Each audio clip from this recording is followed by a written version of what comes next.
Broadcasting from the business capital of the world, this is the Podcast Business News Network.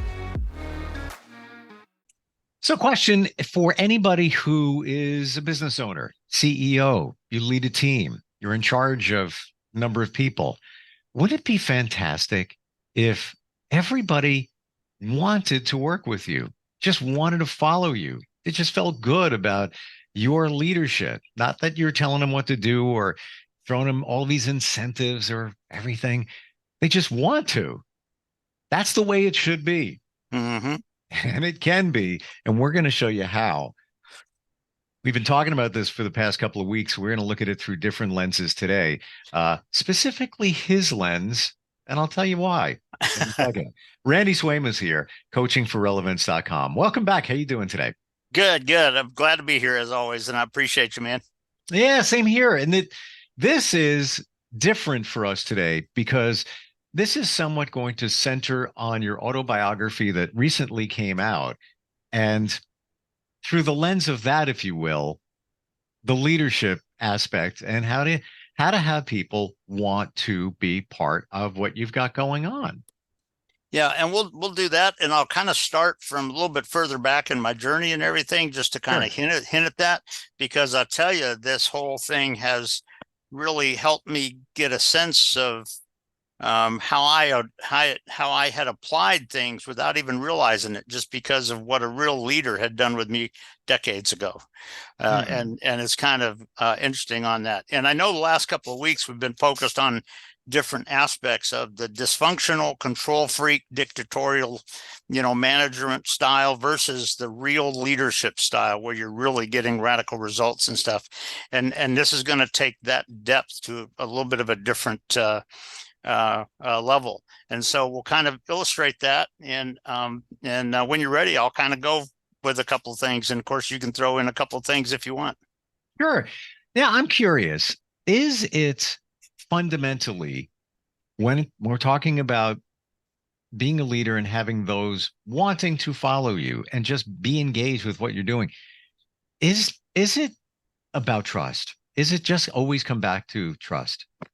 You know what? Trust is a central part of it. Not only do I trust, kind of what the person's doing, not only do you trust kind of what they're envisioning or thinking about or whatever, but it's much more about trusting the relationship and getting a sense of that. And I'll share with this. I've mentioned this on a previous show, some time ago, and I also included this in my autobiography.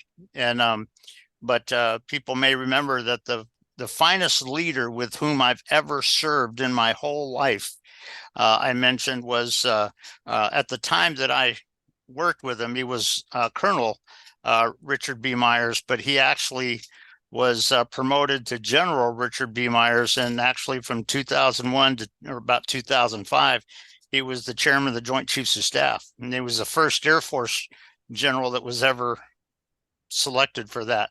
But one of the things that I've shared with people before is this aspect that one of the things that I noticed about him, I learned more about being a leader from Colonel Myers than anybody can ever imagine, but not one thing came from anything he ever said or told me. That leadership and development happened as a result of, and this is kind of the real leadership as opposed to sort of the dysfunctional control freak leader, kind of thing. But every bit of that lesson happened from what I observed in him, in how he interacted with people, how he led people, how he thought about people, and just in some of his conversations and stuff like this.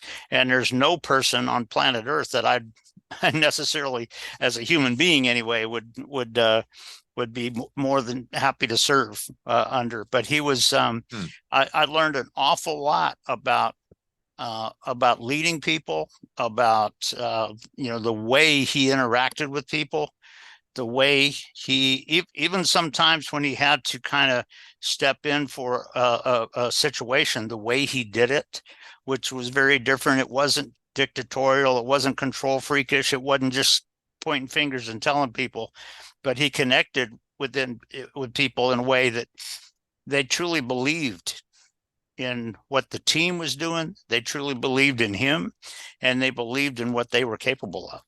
And this is one thing that it sort of blew my mind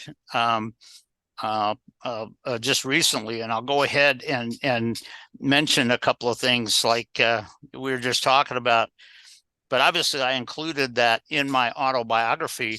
But most of the people, when we talk about my autobiography, I did a little bit different because, most people, when they write a book, they just want to call attention to themselves so that everybody will just pat them on the back, and all this kind of stuff. I didn't do that.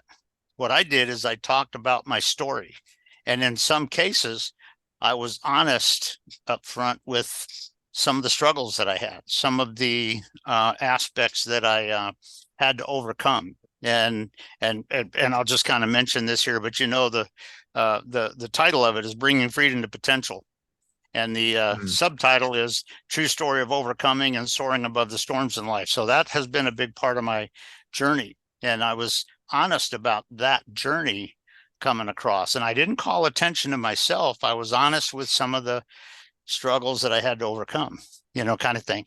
And what really sort of on this insight, and the reason that I brought General Myers up on this is because it was sort of interesting that after a number of my friends had read my autobiography and everything, it's interesting what some of them have told me, and it blows my mind. It's not something that I sought.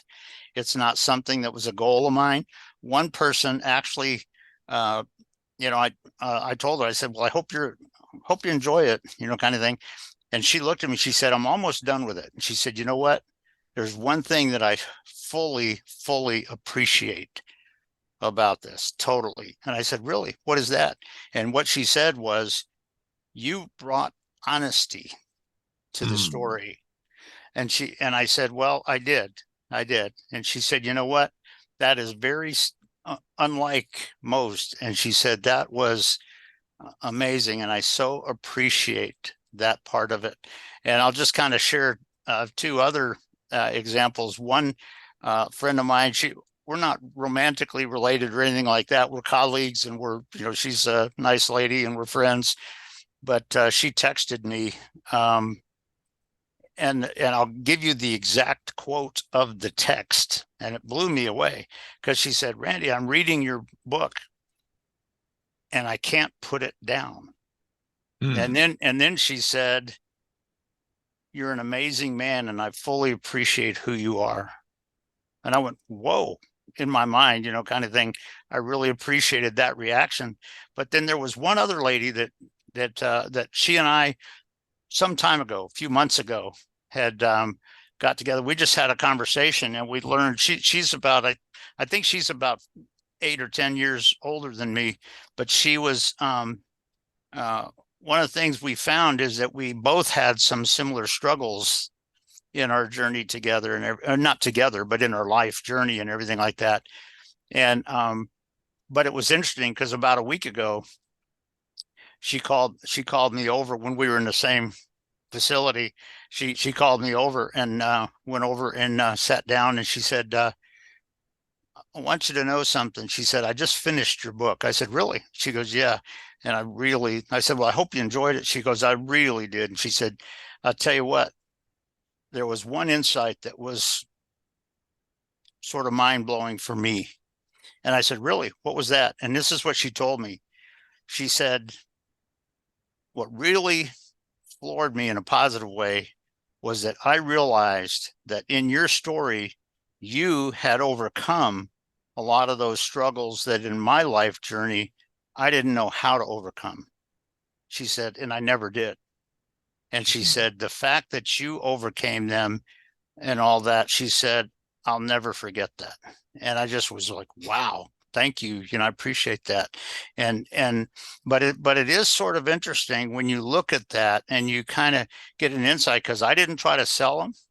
I didn't try to bring them under my control or my, I make them laugh so they want to get together with me or anything like that, that sort of dysfunctional way of doing things. All I did is I just kind of sort of who I am. It was kind of like General Myers. It's just interacted in a way such that people experienced something different.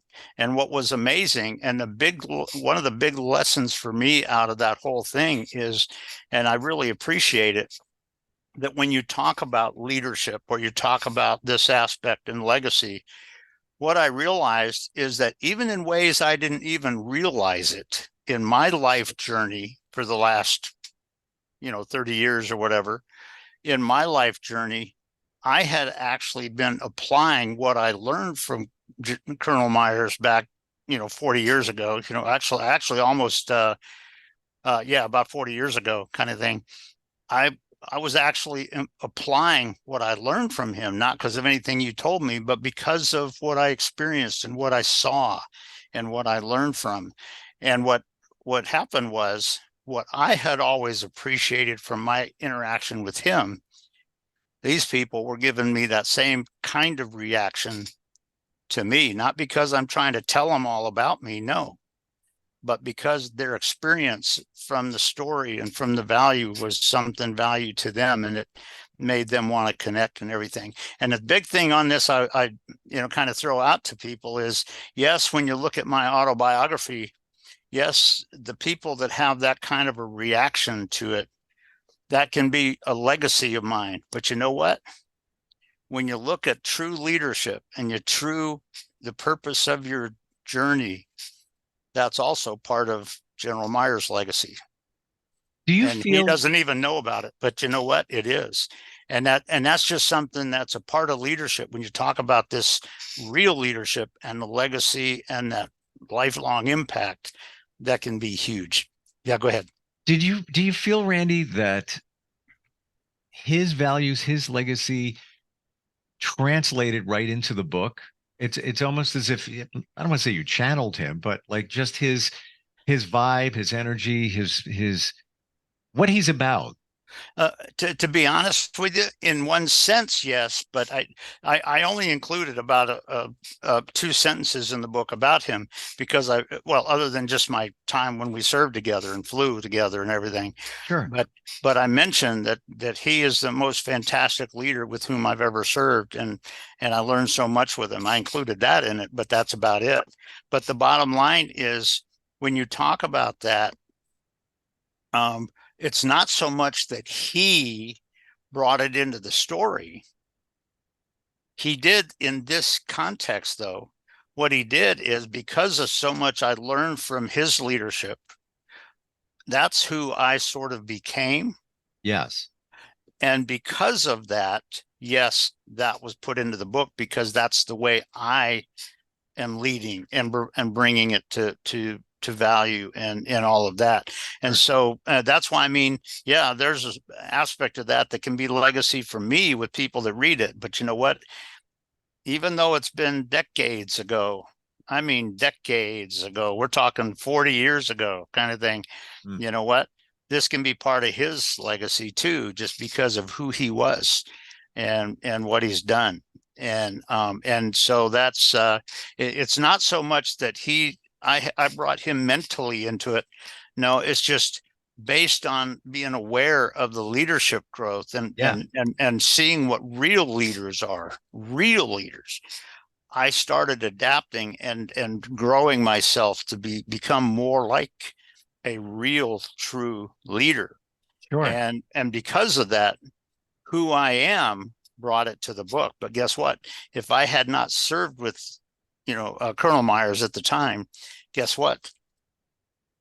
May not have ever happened with me.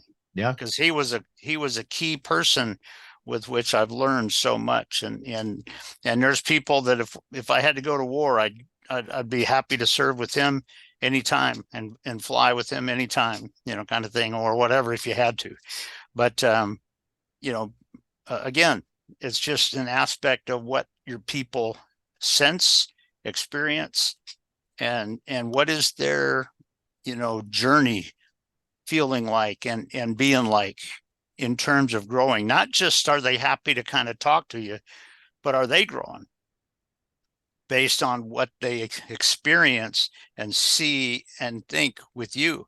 It's not about you just telling them what they have to do every time. No, it's like it's their experience of who you are and the outcomes, and how is that growing them. And so it's just an interesting part of that story. But when you look at the feedback just that I got from just a few of the first people that read my book, kind of thing, those insights were amazing. But it's, it's very aligned with this aspect of real leadership. And like I say, that may be part of my legacy, but you know what, when you think about it, in reality, I realize that's also part of Colonel Myers' ledger, or General Myers nowadays, being retired and everything, General Myers' legacy, even though he may not even be aware of it. And, sure. And I don't know if he's still alive. I'd love it if he was, but that's, when you talk about leaders, are you interacting in such a way that your legacy is bigger than you would have ever imagined? Or are you just controlling people and dictating to people and calling all the attention to yourself, as opposed to really making amazing things happen? It's almost as if, that cliche rose-colored glasses. Yep. It's almost as if you borrowed his glasses, the way he looks at things, put them on. You looked at it through his glasses, gave them back, but then you took that with you. And then, decades later, many decades later, the vision you saw through his glasses still held true for you inside of you. And of course, came out in your book. And you know what? It built me. It's not so much looking through glasses per se, although, there's one thing to say, okay, well, this is the way he looks at it. I like that. I got to look that way. No, it's a whole different thing when you say, you know what? I got to grow this. I got to become this, kind of thing. Mm-hmm. And understand how you're going to do that in such a way that people's reaction to you, people's experience of you, when you think about your team, what is your team's true experience with you when you're their leader? And that's a huge thing. It's not that you got to look just like everybody else, but are you aware of how they're going about doing it? And things of that nature. And he had some good insights, no two ways about it. Like I said, I still consider him, and I put this in my book, I consider him the finest leader with whom I've ever served. But he, I just, it's this aspect of what it really means to truly lead, to truly develop your team. And you know what? If your team truly believes in you, if like I say, that one girl that said, you know what, I so appreciate the honesty that you brought in it, where it's not just talking about myself kind of thing. Sure. But and with the other two comments that they texted me or told me, kind of thing, kind of thing, when that's what people are truly feeling and experiencing with you, guess what? They're going to become better. And you know what? They're going to love to be a part of your team. And so it's just something to think about when you're talking about that, and you're talking about true leadership. But again, like we talked about the last couple of weeks, where you get that dysfunctional control freak thing versus the real leadership. And this is a good picture of that real leadership. And when it's really developing people, when, they're reaching radical results, even when you didn't tell them what to do necessarily, but they did it because of your insight, what they experienced from you. Go ahead. Curious, Yeah. Before we run out of time. Okay. What's your favorite part of the book? And I know that might be challenging. It's almost like, you have kids on, who's your favorite kid? Yeah. Yeah. Well, I will tell you this, that my book is, when I go back and I look at my story, I will sit there and I will simply tell you that there are just amazing points throughout the whole story of my journey. points that I learned from, points that I became. In the book, I talk about my 4 defining moments, and each defining moments kind of made me go, wow, yeah, kind of thing. And so all of that was, the 4th defining moment was a big one. That was about 2010, kind of thing. And, but there's, each defining moment was amazing, but, really there's the journey that I've been through, the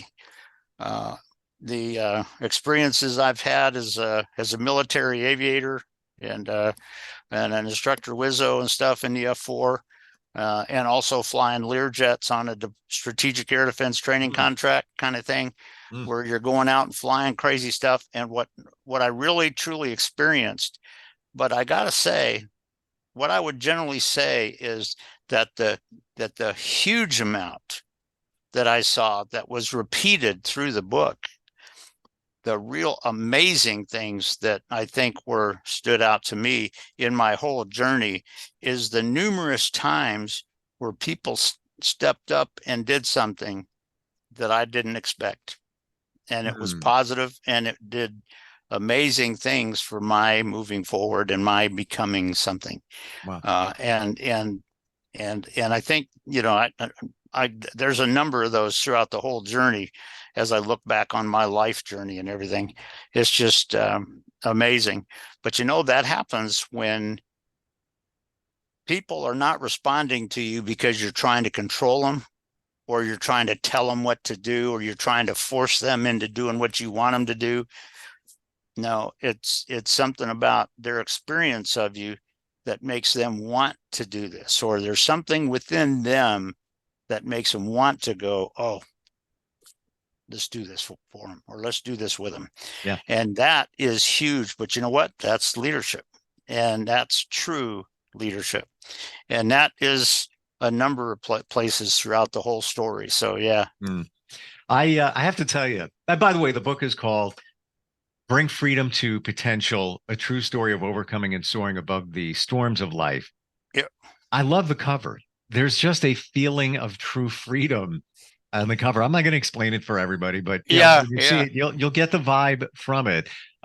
Just a great book. And if you want to find it, get a copy of it, or even just learn more about what you're doing and coaching as well, coachingforrelevance.com is the website. Just a great read. It really is. It's summertime. People read more. Do it. Yeah. It's that time. And when you go on my website, when you go onto the homepage, about 3 seconds after you get there, there's a little banner that comes up for the book. And if somebody is interested in it, there's a little thing on the banner that says, get your copy. And if you click on that, it takes you right to Amazon, to the point where you can purchase it if you wanted to. Yeah. So it's just one option for being able to do that if they want. But it is really, one of the things that I have so learned about leadership and true success and true growth and development and all of that has been amazing in my journey. And that journey includes spiritualism. Yes, it does. Your aviating dream, or aviator's dream, and going from there, piloting yourself, no pun intended, to being a coach. To being a coach. Just a great story. Check it out, coachingforrelevance.com. Randy, thank you again so much for being here today. My pleasure, man. I look forward to seeing you again. Same here. We're coming right back.